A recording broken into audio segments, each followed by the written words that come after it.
Especifica. Segmentaria, ejercicios específicos analíticos de brazos y piernas.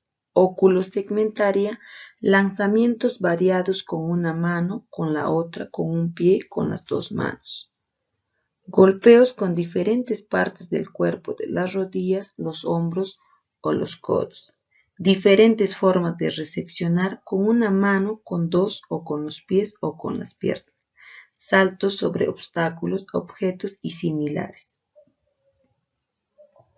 Una gran diversidad en cuanto a distancias, alturas, trayectorias. Sin y con desplazamiento, sin y con obstáculos. Y los materiales que se va a utilizar son las pelotas de diferentes tamaños y pesos, globos y discos voladores, aros, raquetas, cuerdas y gomas. Practicándose individualmente, autolanzamientos y recepciones o con diferentes agrupaciones, con parejas, tríos, pequeños grupos. Otros ejemplos: el óculo en pie, conducir una pelota y golpearla. El óculo en mano, botar una pelota y lanzarla. El óculo pie-mano, conducir y botar simultáneamente una pelota. El óculo cabeza, golpear la pelota con la cabeza. Dinámica general. Están los desplazamientos variados: la pata coja, la cuadrupedia, el reptar, el trepar, el salto o la piola. Cualquier juego en la que exista desplazamientos y gran intervención muscular. Saltos de todo tipo, pies juntos sobre un pie alternativo, rítmicos. Gestos naturales: tirar, transportar, empujar o levantar. Ejercicios de oposición con el compañero o en grupo. Actividades rítmicas: bailes populares, modernos, canciones bailadas o danzas. Desplazamientos con implementos, patines o bicicletas. Ejercicios con grandes aparatos en espalderas, bancos suecos, plintos, barras o equilibrios, y todo ello asociado a diferentes direcciones, velocidades rítmicas y combinaciones, pudiendo utilizar una gran variedad de materiales complementarios como cuerdas, gomas elásticas, colchonetas, aros, entre otros. Según Rivas, la actividad física produce los siguientes efectos sobre el organismo. Tenemos los efectos sobre el sistema musculoso y esquelético y los efectos sobre el metabolismo.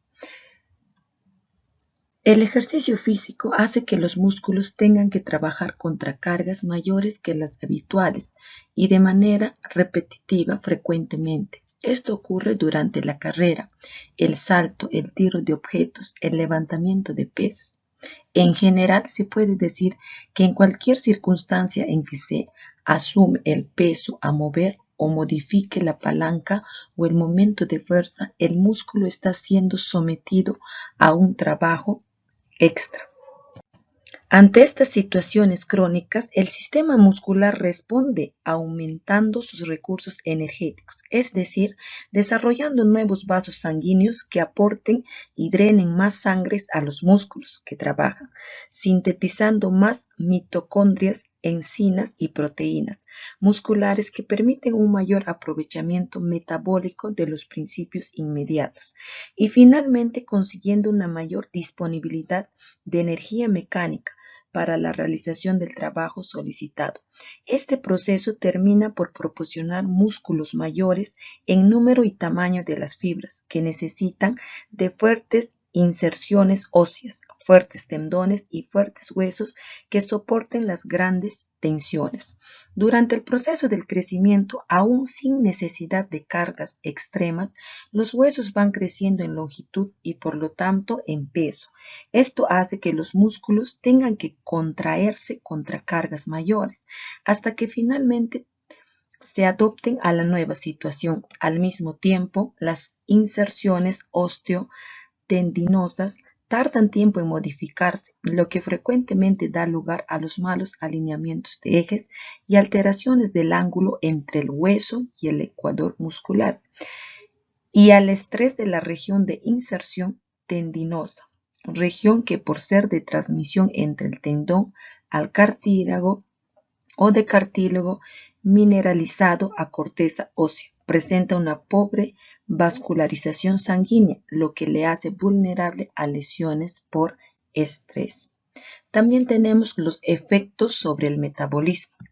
Todo lo mencionado en el aparato anterior viene condicionado por una actuación coordinada y reguladora del sistema endocrino y el sistema nervioso, es decir, cuando un músculo responde a un estímulo físico adecuado, necesita la presencia de hormonas para poder llevar a cabo la proliferación de elementos intracelulares. La adecuación de las vías metabólicas a las nuevas exigencias de trabajo y la suficiente proliferación de vasos sanguíneos para suplir el aumento de las necesidades metabólicas. En este sentido, las hormonas sexuales masculinas, como la testosterona y sus derivados, existen también en las jóvenes, aunque en diferentes formas y concentraciones. Juegan un papel crucial que permiten y regulan todos estos procesos. Igualmente, el desarrollo paralelo del corazón, necesario para mantener una mayor demanda de flujo sanguíneo, requiere la presencia de estas hormonas. Es interesante tener todo esto en cuenta a la hora de accidentes o lesiones óseas múltiples que pueden alterar las fuentes de producción de sangre, las alteraciones digestivas y carencias vitamínicas que pueden dar lugar a una insuficiente captación intestinal de hierro, el mismo ejercicio que por múltiples causas tiende a cortar la vida media de los hematíes y por supuesto las pérdidas de sangre fisiológicas como la menstruación o patologías como la úrsula péptica y la hematuria, entre otros. Los pulmones tienden a aumentar su capacidad de difusión. Contradicciones de la actividad física. Los médicos y fisiológicos consideran que existe una serie de contradicciones para la práctica de la actividad física. La bibliografía en este sentido es extensa y a veces no coincidente. En este caso, sin tomar partido por uno u otro especialista, se explicarán las condiciones de Naranjo. Tenemos las primeras. Significan la prohibición de practicar deporte por grave riesgo para la salud e incluso para la vida, y abarcan, entre otras, a casi todas las enfermedades cardíacas. La segunda suponen una restricción parcial a la realización de ejercicios físicos que pueden desaparecer o por el contrario convertirse en prohibición absoluta. En muchos casos solo son situaciones que requieren una vigilancia especial o la adopción de determinadas precauciones. En la relación actividad física, crecimiento vemos que por tanto, también existen efectos negativos sobre la constitución corporal. Existen evidencias de que la práctica continuada de actividad física puede no solo por conseguir los beneficios antes citados, sino incluso producir perjuicios al individuo en crecimiento, en algunas de las cuales ser irreversibles. Por consiguiente, es desaconsejable el ejercicio intenso antes de la pubertad, entendiendo por ejercicio físico intenso aquel que supone más de 10 horas semanales de dedicación por las razones siguientes que nos dice Díaz, porque da un exceso de fatiga, un retraso en algunos irreversibles en el crecimiento, la posibilidad de sobrepasar los límites cardiovasculares, nos puede dar problemas articulares y algunos de tipo crónico, el estrés debido al componente competitivo y los efectos no educativos del deporte del élite. En contraposición a este tipo de actividad física que incide negativamente en el desarrollo, resulta preferible planificar aquella que aporte elementos positivos, aunque siempre teniendo en cuenta los siguientes. Primero, el primer objetivo debe ser la salud, tanto actual como futura del niño que practique la actividad. Si se lleva a cabo competiciones, estas deben ser entre individuos del mismo nivel. No debe haber un desequilibrio. La actividad ha de estar rodeada de aspectos lúdicos. La actividad debe ser de acorde con la edad de los niños y presentada con los métodos adecuados. En las competiciones, el deporte en cuestión estará adaptado a las características particulares del niño que lo practica y debe ofrecerse una amplia variedad de actividades y deportes. Patologías relacionadas con el crecimiento y la evolución de la capacidad del movimiento, evaluación y tratamiento. Veremos en este punto. Como hemos comentado anteriormente, no todos los efectos de la actividad física tienen una repercusión positiva. Sobre el crecimiento existen algunas que en relación con las capacidades intrínsecas de los individuos pueden resultar negativos, aunque la mayoría de individuos deban ser considerados normales.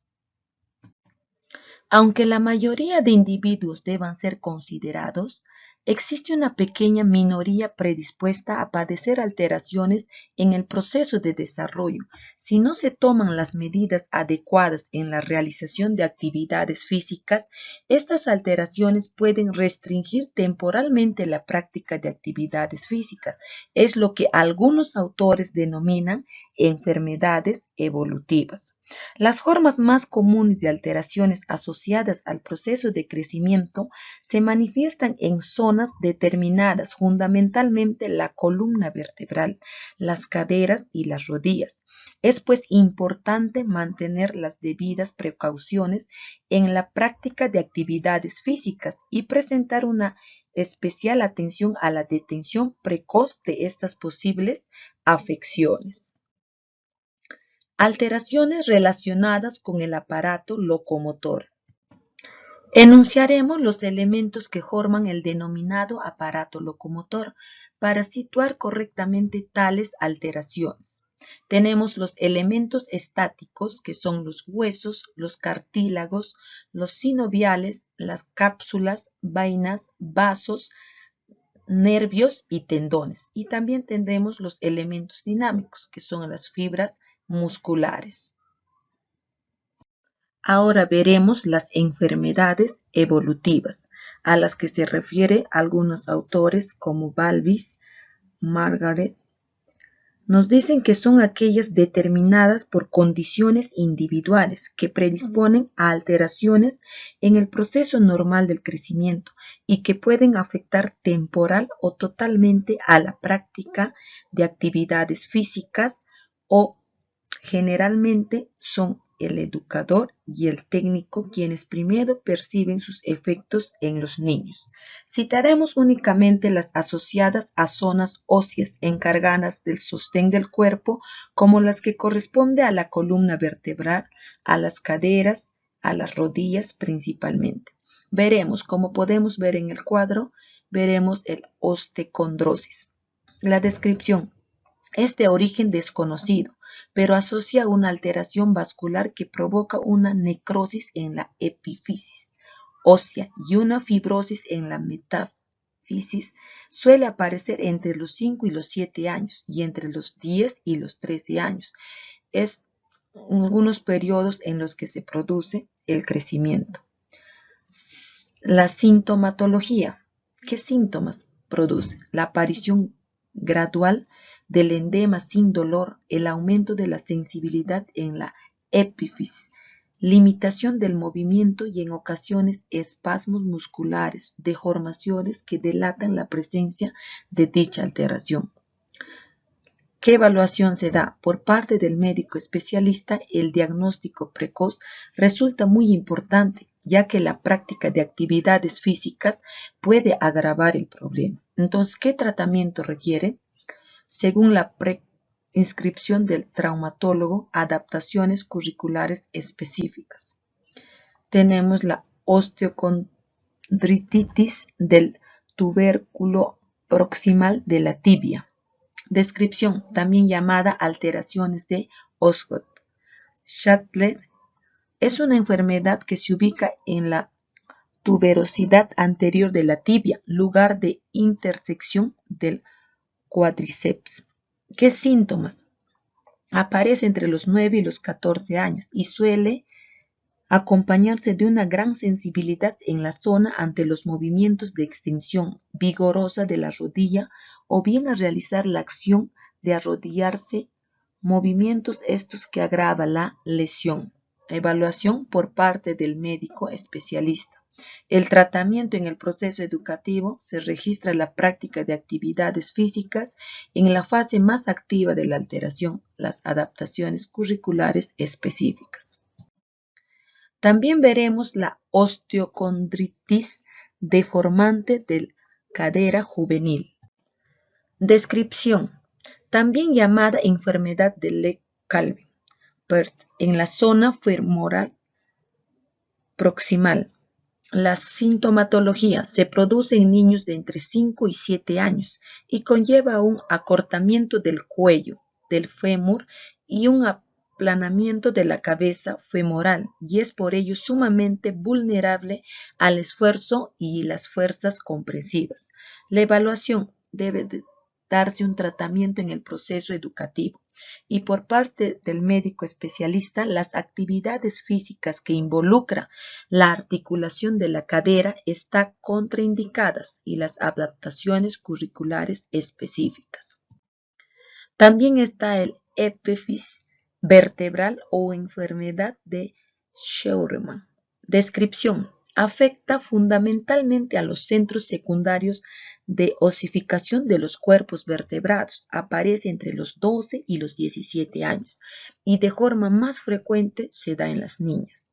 Sintomatología. Su detección se manifiesta en una redondez progresiva de la columna asociada a dolores de la misma. Puede llegar a provocar cifosis verdadera.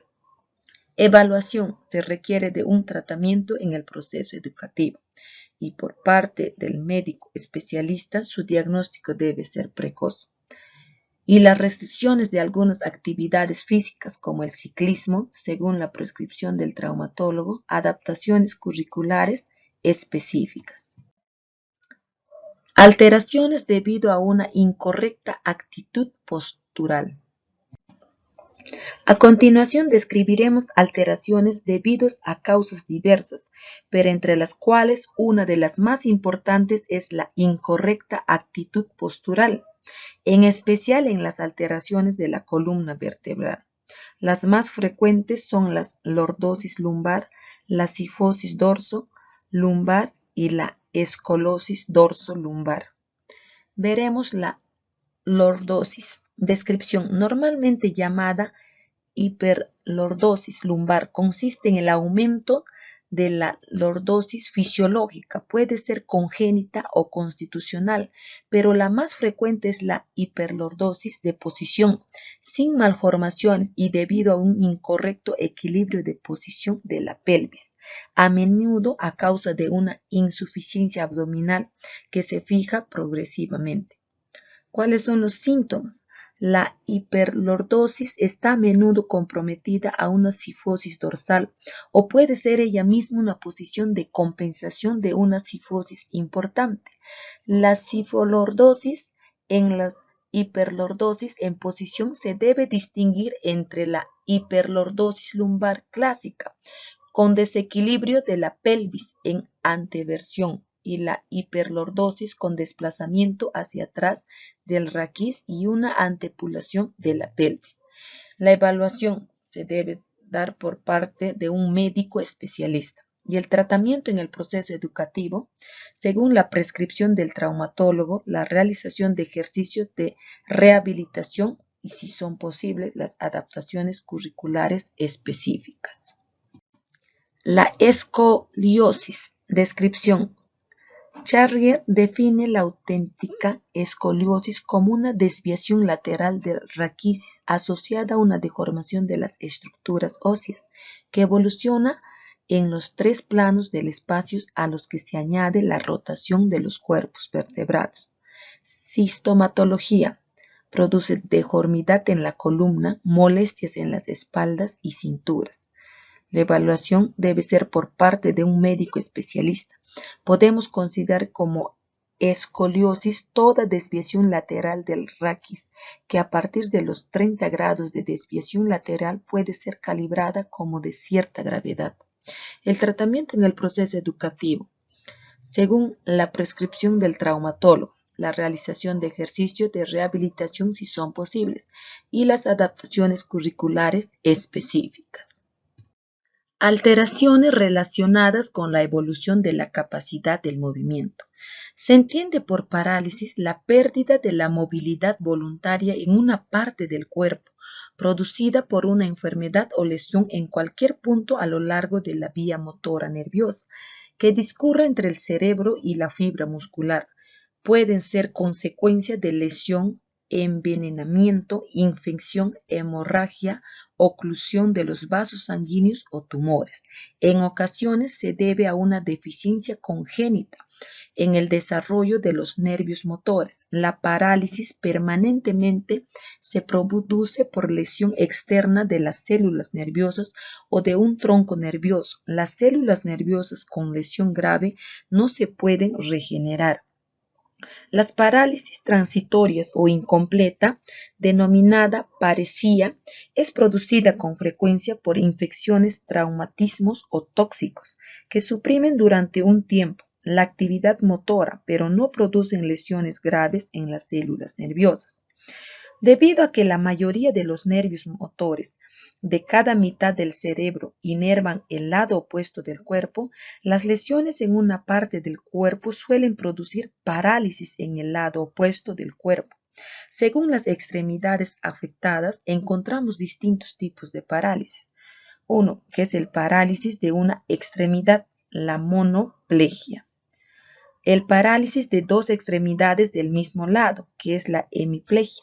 El parálisis de ambas extremidades inferiores, paraplegia o diplegia. Y la parálisis de cuatro extremidades, cuadriplegia o tetraplegia.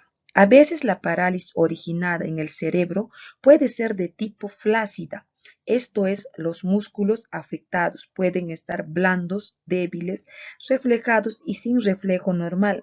Sin embargo, es más frecuente que sea espástica, es decir, los músculos afectados están rígidos y los reflejos acentuados. La parálisis que se origina en un nervio motor de la médula espinal es siempre espástica y las parálisis que se originan en los nervios periféricos o en las células ganglionares finas es siempre flácida.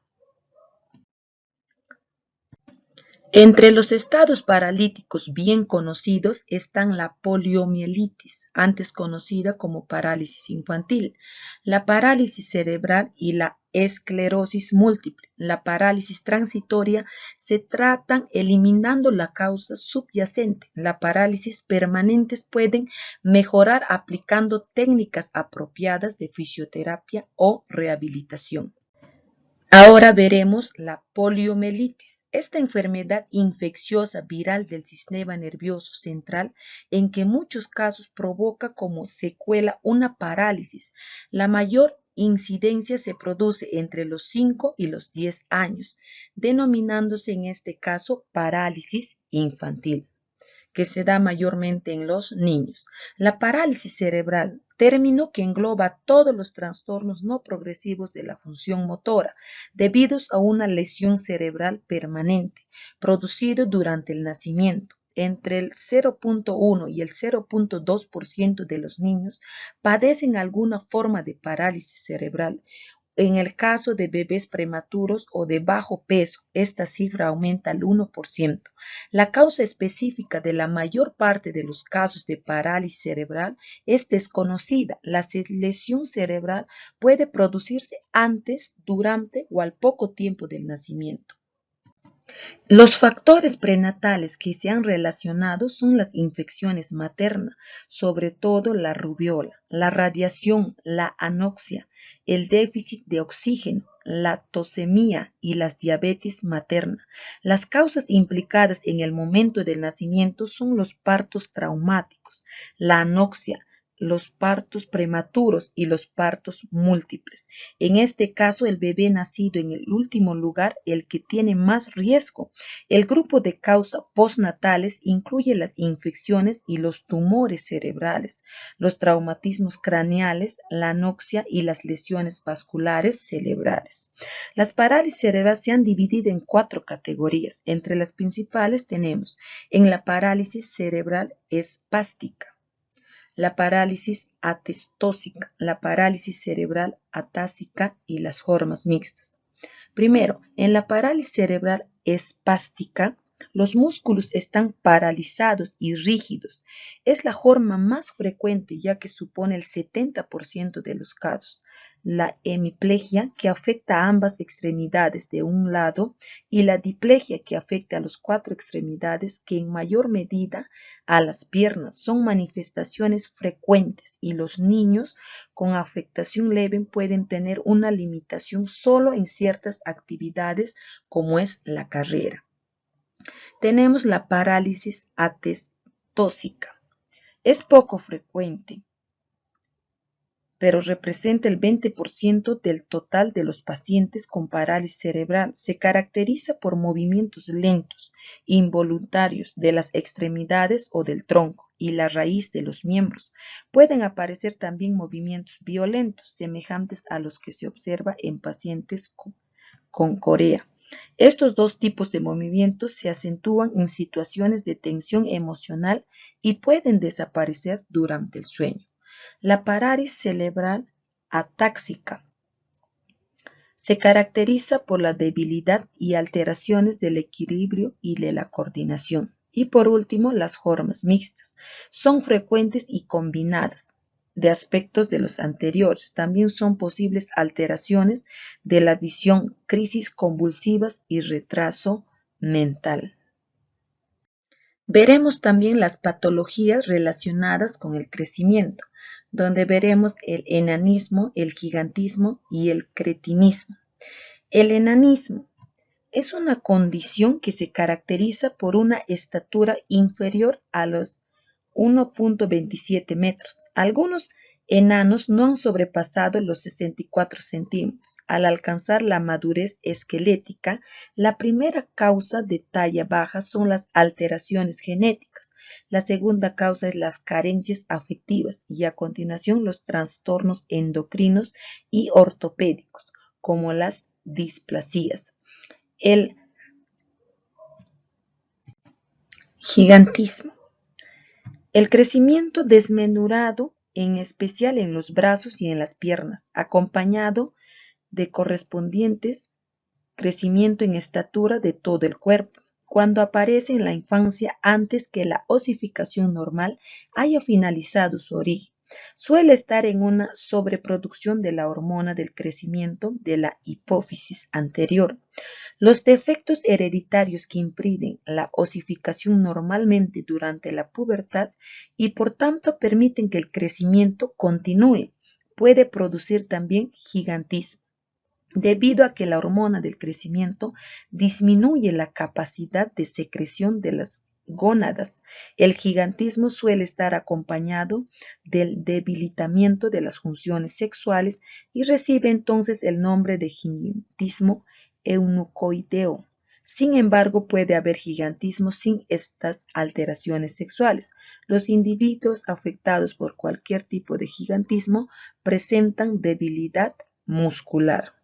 Por otro lado, tenemos el cretinismo, que es una enfermedad producida por la ausencia congénita de tiroxinas, hormona secretada por la glándula tiroides. Se caracteriza por el retraso físico y mental, estatura corta, esquiliosis, abdomen en péndulo, extremidades deformadas, facciones toscas y pelo escaso y áspero. Cuando un animal o un niño nacen con déficit de tiroxina, las neuronas cerebrales no desarrollan sus ramificaciones múltiples que crean la compleja red cerebral.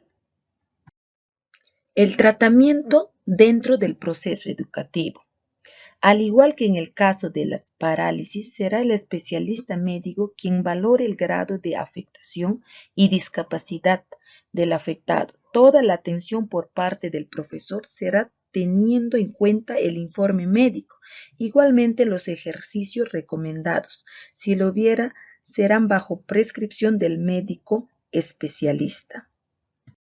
Podemos concluir en que el educador, sin necesidad de que llegue a ser un experto en crecimiento, debe de conocer básicamente los procesos más importantes que tienen lugar durante las fases de crecimiento normal o a lo largo del periodo de infancia y la adolescencia.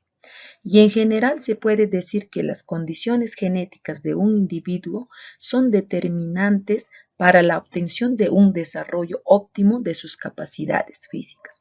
Pero también es cierto que esas capacidades han de ser exploradas a su debido tiempo y que el trabajo adecuado, además de mejorar las características individuales, puede que en algunos casos paliar la falta de dotación genética.